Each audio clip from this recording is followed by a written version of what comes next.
talk about a different way to look at food and an education and just different ways to make choices that will then result in successful weight loss.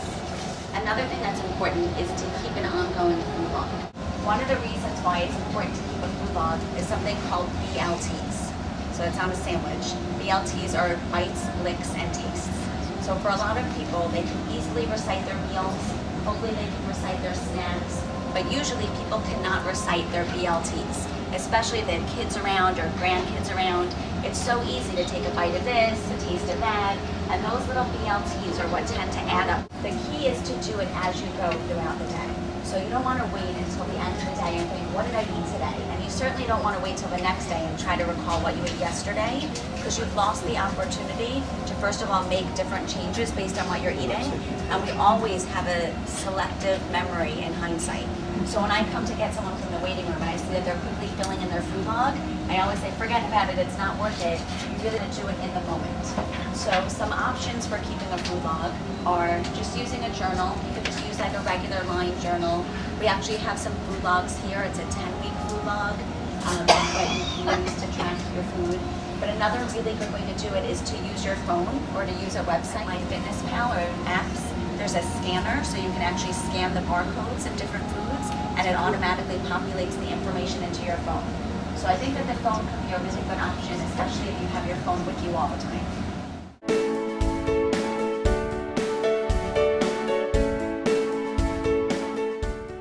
We also do these things because of this group called the National Weight Control Registry. So I mentioned this group before. I think it's a very important group for us to know about, because I think that if we just watch the news and hear about whenever they report on weight loss, very often it's a negative story. They talk about how hard it is to lose weight, and if you lose weight, you're just doomed. It's going to be impossible to keep it off. You're going to gain it back, and I think that that makes headlines more than people who have lost really nice amounts of weight. And again, like thinking about Art and thinking about Christine, you never know who's around you. There could be people sitting right next to you on the train who have lost 100 pounds and kept it off, and we don't often hear like those everyday stories about how people succeed. So the National Weight Control Registry is made up of thousands of people who live all over the country who have lost at least 50 pounds and kept it off for at least 5 years. So researchers are always following these people to figure out how do they lose all this weight and how do they keep it off. So over the 10 weeks, I'm going to share a number of tips from the Weight Control Registry.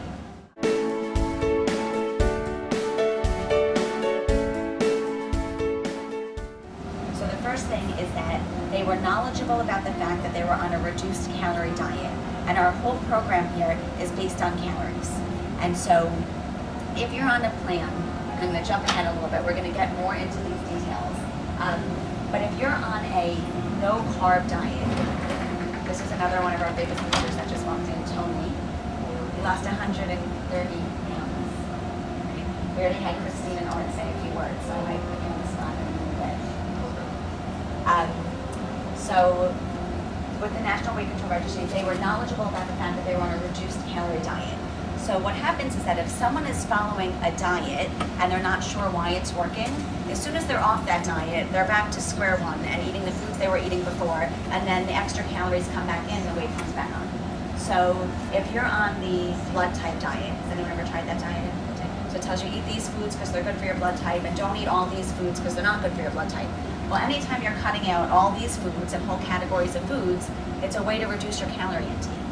Or if you're on a no-carb diet, so you're not eating bread, rice, cereal, pasta, fruit, juice, cookies, cake, candy, chips, ice cream, by cutting out all of those foods, even though you're thinking you're losing weight just because you're not eating carbs, really you're cutting out a very significant amount of calories. So every weight loss plan that's out there that works, if someone has lost weight, it's because they're reducing their calorie intake. And so it's so important for us to know that and be aware of it and really believe in this. And it's also an easier way to think about things because calorie information is readily available. So you can look on any food package and see what the calories are. So even thinking about Weight Watchers, which I think is a really good program, still twist the calorie story a little bit by looking at fiber and fat and using a calculator to figure out your points. Almost always the lower point food is the lower calorie food. And with Weight Watchers, I feel like people tend to be on it or off of it because they're calculating their points or they're not. Whereas when you look at calories, there's really no reason to ever stop doing it. So I'm going to come back to that with using a calorie to money analogy, but I'm going to save that for a little bit.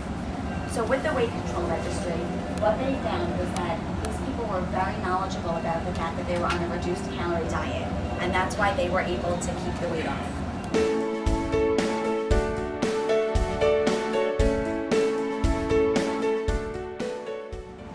And here's a few key learnings. So here's some of my favorite things to talk about with the registry. This one is actually, I think, one of the most powerful things that someone can do in their weight loss efforts. They ate out less. And so usually when I say that, I know everyone's thinking like, oh, I can't go out to dinner on my birthday and my anniversary and that kind of stuff. It doesn't mean that. What dining out less means is that they didn't pick up a bagel on their way to work, and they didn't get snacks from the vending machine, and they didn't get their lunch from like the cafeteria or the deli. They brought their food with them. And this is something that I see in practice all the time. Makes a huge difference in someone's calorie intake. It also saves a nice amount of money to bring your food with you. But anytime we generate something from our kitchen, instead of picking it up from a restaurant, it's gonna have so many less calories in it. And this really isn't about how perfect we can be 100% of the time. A lot of this is about how do we respond when we're not perfect. So now I'm gonna tell you about one of my very favorite analogies. And it's to think about your weight loss journey like you would think about a GPS. Does everyone have a GPS in their car or know how they work? You put in the destination, tells you how to get there. If you go off track, it never says you screwed up, now don't go there. It says recalculate, get back on track. And as long as you recalculate right away, your destination time usually doesn't even change. Or maybe you lose like 1 minute. But if you're mad at yourself that you went off track and now you drive around in the wrong neighborhood for a long time, it takes you so much longer to get there, or you don't get there. And so that behavior change is, I have to say, like the number one difference that I see between people who lose weight, get to their goal, and keep it off, compared to those who gain it back or never make it to their goal.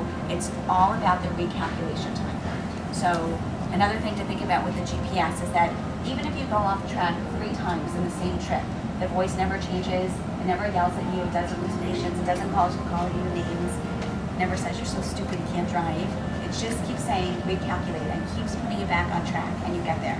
But what people do all the time to themselves is, as soon as they're not perfect on their diet plan, they say, well, you messed up again, so forget it. And you messed this one up just like you messed the last one up. You're never gonna get it. And so that negative self-talk is never helpful.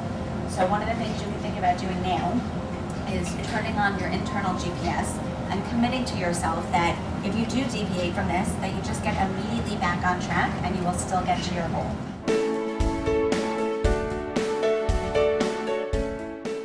You want to target your most obvious area in need of change first. So no one should be sitting here thinking like, she's not telling me what to eat when I go to the wedding in 3 months from now. So the things that come up once in a while are not as important as your everyday routine. So I really believe in the 80-20 concept.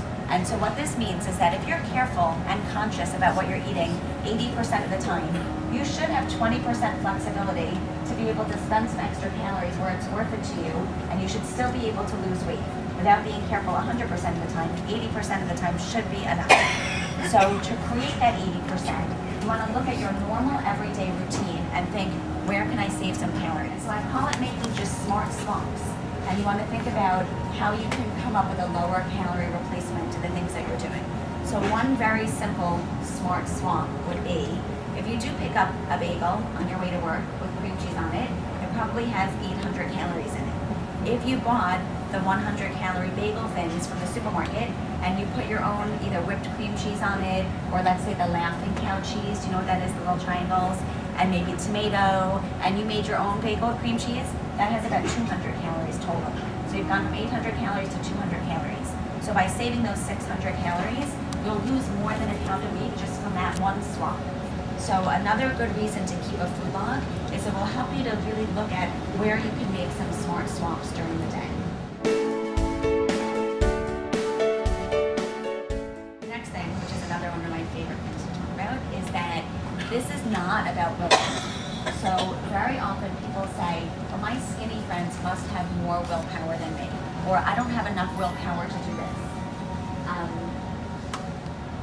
If we rely on willpower, it's never going to be enough. None of us have enough willpower to get home from work, let's say, really starving, and have chocolate chip cookies on the counter and not want to eat a cookie. That's not a lack of willpower. That's totally normal behavior, I think.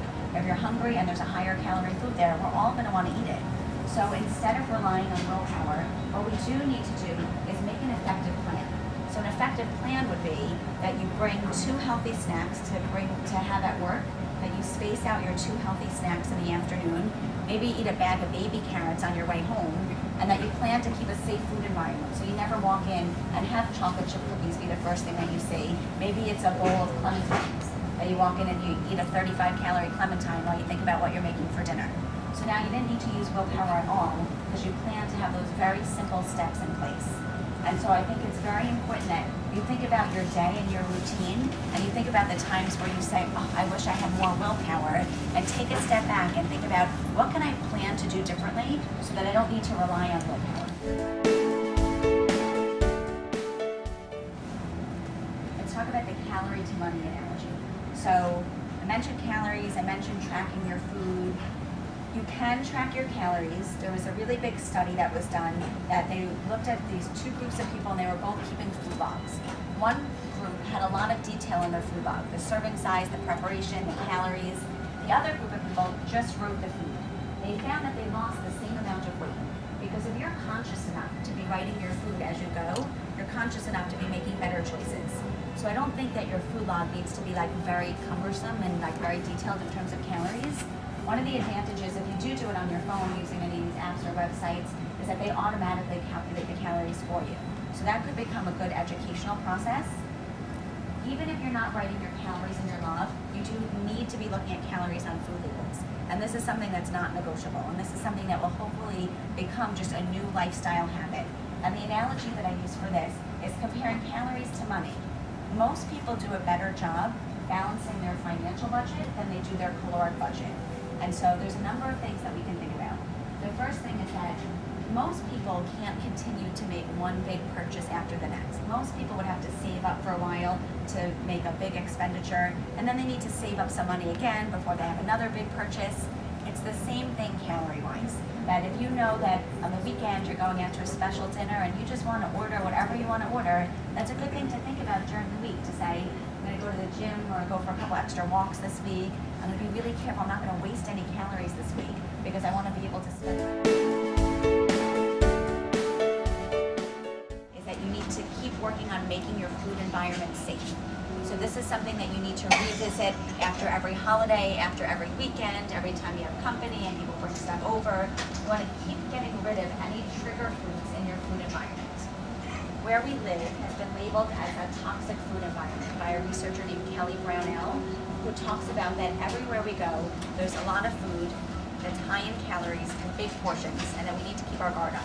And so what I think is very important is that when we're in our own food environment, in our house, in our workplace, in our car, that we're stocked up with really healthy things that we like, and that if there are higher calorie foods, that they need to be purchased in smaller portion sizes. So here's another one of my little tips.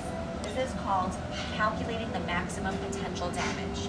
And so when you're looking at your food environment at home, you want to look at any bigger size containers that you may have of cookies and chips, even if something really healthy looking like almonds. Even if they're raw almonds, even if they're organic and they're from Whole Foods, if they're in a big container, that container probably has 2,000 calories in it. So calculating the maximum potential damage means looking at how many calories per serving, and then looking at how many servings are in the whole container, and then doing the math to see how many calories am I holding in the palm of my hand.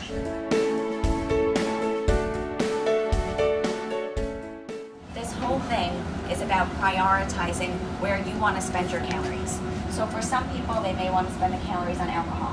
For other people, they may want to spend the calories on dessert.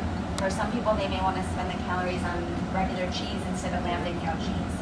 But there's always somewhere where we don't mind giving up some calories in order to be able to keep in other calories that are more important to us. So there's a huge difference between mindful eating and mindless eating, where we're sitting there and not even realizing what we're taking in, and that usually happens when we eat in a way that we're distracted. So anytime we're eating while we're watching TV or reading or doing work, I always think about that our first bite and last bite usually taste the best. And all the bites in between, we're just getting through it and we don't even really notice them. And so that's an important reason to try to be more mindful as you're eating and try to notice every bite. So Most women need around 12 to 1,400 calories to lose weight. Most men will lose weight with about 16 to 1,800 calories. Want to say a couple things about your weight loss? I'm sure everyone's curious. You did it.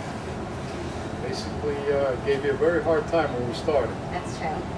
I didn't even want to do it. I brought him out to the waiting room and I told him at the front desk, don't let him leave. He has to join this class. And he did. Best thing that ever happened to me. Didn't take me long at all either. It went real quick. But, again, I followed all her tips. There's no secret to it. Just listen to what she taught me and just work. I think a lot of it is like talking about like there's no secret. It's like not, this is not such new and exciting information. Hopefully it's presented in a way that you think about it a little bit differently. But because this is based in just facts, I think that what we're hearing from a lot of the people like Tony who have done so well, just the consistency of hopefully this is going to be the time that you do it and really, really stick with it.